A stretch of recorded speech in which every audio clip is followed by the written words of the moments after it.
بسم اللہ الرحمن الرحیم۔ السلام علیکم۔ غیاث بلبیس نے کہا، میں نے یہ سوچ کر زیادہ توجہ نہیں دی کہ ان تحریروں کو آج کون پڑھ اور سمجھ سکتا ہے۔ تم نے صحیح نہیں سوچا غیاث بلبیس، سلطان ایوبی نے کہا۔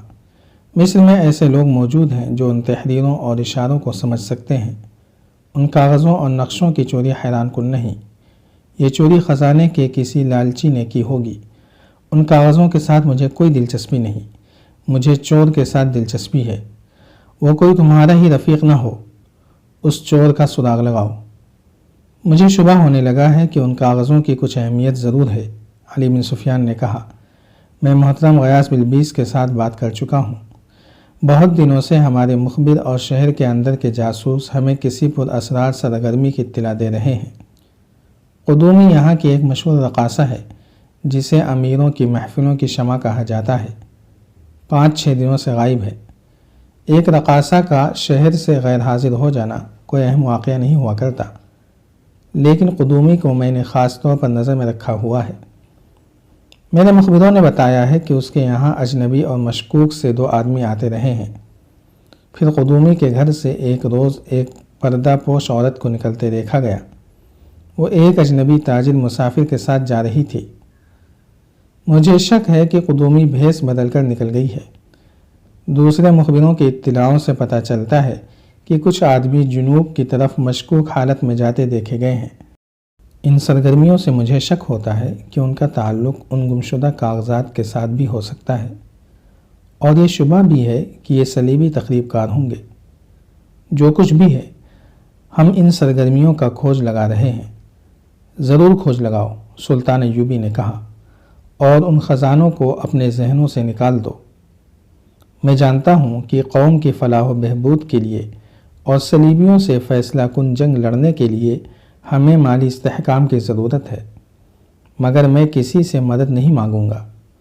محترم نور الدین زنگی نے مالی امداد کا وعدہ کیا ہے، میں یہ امداد بھی قبول نہیں کروں گا۔ مالی امداد سگے بھائی سے ملے تو بھی انسانی صلاحیتوں کے لیے محنت اور دیانتداری کے لیے نقصان دہ ہوتی ہے۔ پھر انسان خزانوں کی تلاش میں مارا پھرنے لگتا ہے۔ مصر کی زمین بانجھ نہیں ہو گئی۔ محنت کرو کہ یہ زمین تمہیں ثمر دے۔ قوم کو بتاؤ کہ حکومت پر اس کے حقوق کیا ہیں، تاکہ وہ اپنے آپ کو رعایا سمجھنا چھوڑ دے، اور قوم کو یہ بھی بتاؤ کہ اس کے فرائض کیا ہیں۔ اگر قوم نے فرائض سے نگاہیں پھیر لیں تو حقوق پامال ہو جائیں گے۔ تم جس زمین کی پاسبانی میں خون نہیں بہاؤ گے اور جس کے وقار کے لیے پسینہ نہیں بہاؤ گے، وہ تمہارا حق کبھی ادا نہیں کرے گی۔ پھر اس ملک کے حکمران باہر کے خزانوں کی تلاش میں نکل کھڑے ہوں گے، اور قوم افراد میں منتشر ہو کر کفار کے غلام ہو جائے گی۔ جن خزانوں کو سلطان صلاح الدین ایوبی ہاتھ لگانے سے بھی گریز کرتا تھا، ان تک اس کے اپنے ہی ایک جرنیل کے بھیجے ہوئے 50 آدمی پہنچ گئے تھے۔ مارکونی، اسماعیل، قدومی اور ایک اور صلیبی شام کو پہنچے۔ ان کے باقی ساتھی جو الگ الگ ٹولیوں میں روانہ ہوئے تھے، اسی رات پہنچنا شروع ہوئے، اور آدھی رات کے بعد پورے 50 آدمی پہنچ گئے۔ جیسا کہ بیان کیا جا چکا ہے، یہ جگہ ایسی تھی جس کے قریب سے کبھی کوئی مسافر نہیں گزرا تھا، جبکہ ڈراؤنی ہونے کے علاوہ کسی راستے پر پڑتی ہی نہیں تھی۔ یہ چونکہ سرحد سے دور تھی، اس لیے سرحدی دستوں کی نظر میں بھی نہیں تھی۔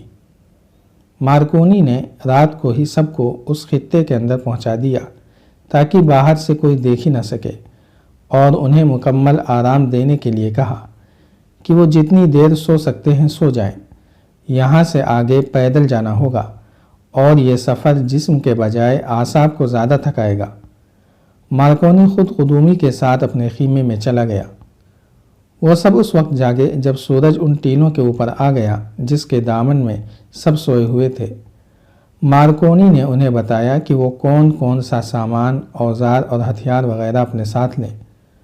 ان میں مضبوط رسے، کدالیں اور موٹی موٹی سلاخیں تھیں، اور ہتھیاروں میں تیر و کمان اور تلواریں۔ راستے کی مشکلات کے متعلق بھی اس نے سب کو بتا دیا۔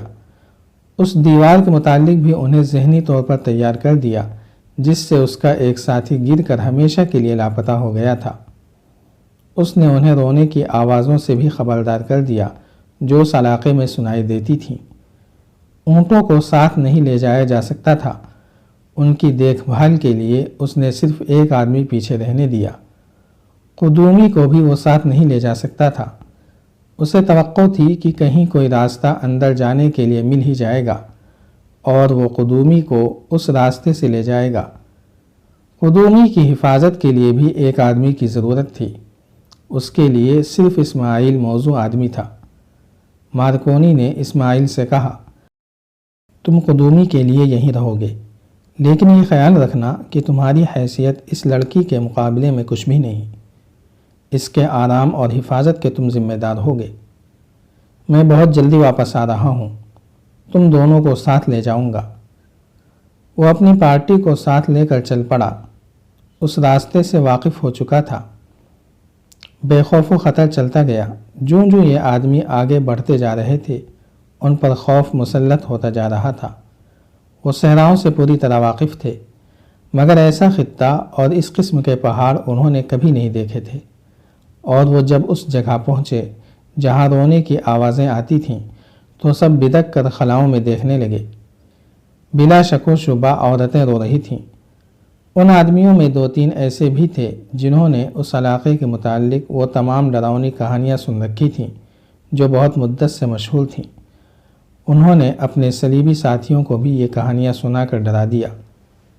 وہ سب ڈر کی گرفت میں پہلے ہی تھے، لیکن انہیں جو انعام بتایا گیا تھا اس میں اتنی طاقت تھی جو ان کے خوف کو دبا رہی تھی۔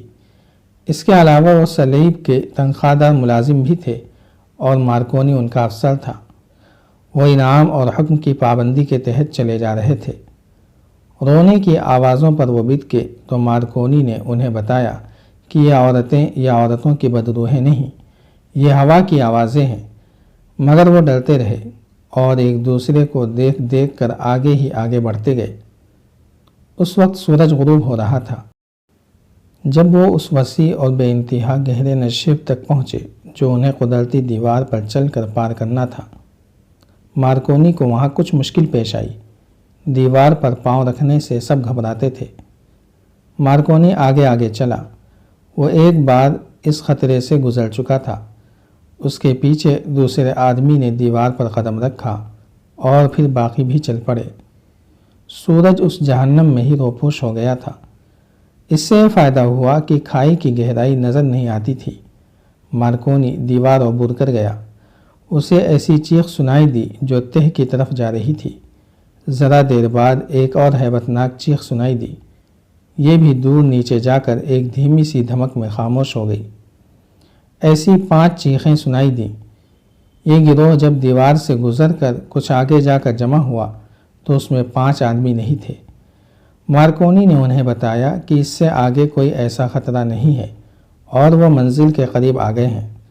اس نے اس امید کا اظہار بھی کیا کہ ان کی واپسی اس راستے سے نہیں ہوگی، بلکہ سیدھا اور آسان راستہ مل جائے گا۔ رات بہت گہری ہو چکی تھی جب وہ اس جگہ پہنچے جس کے نیچے وسیع سرسبز خطہ تھا۔ مارکونی نے تمام آدمیوں کو وہاں سے تھوڑی دور چھپا دیا۔ 2 آدمی اپنے ساتھ لیے اور باقی سب سے کہا کہ ان کے پاس جو کچھ ہے وہ کھا کر سو جائیں، انہیں ضرورت کے وقت جگایا جائے گا۔ مارکونی 2 آدمیوں کو ساتھ لے کر اس جگہ کی دیکھ بھال کے لیے چلا گیا۔ نیچے موت کا سکوت تھا۔ جاری ہے۔ اگر آپ کو یہ قسطوار سلسلہ پسند آ رہا ہے تو لائک، شیئر اور کمنٹ کے ذریعے ہماری حوصلہ افزائی کریں۔ جزاک اللہ خیرا۔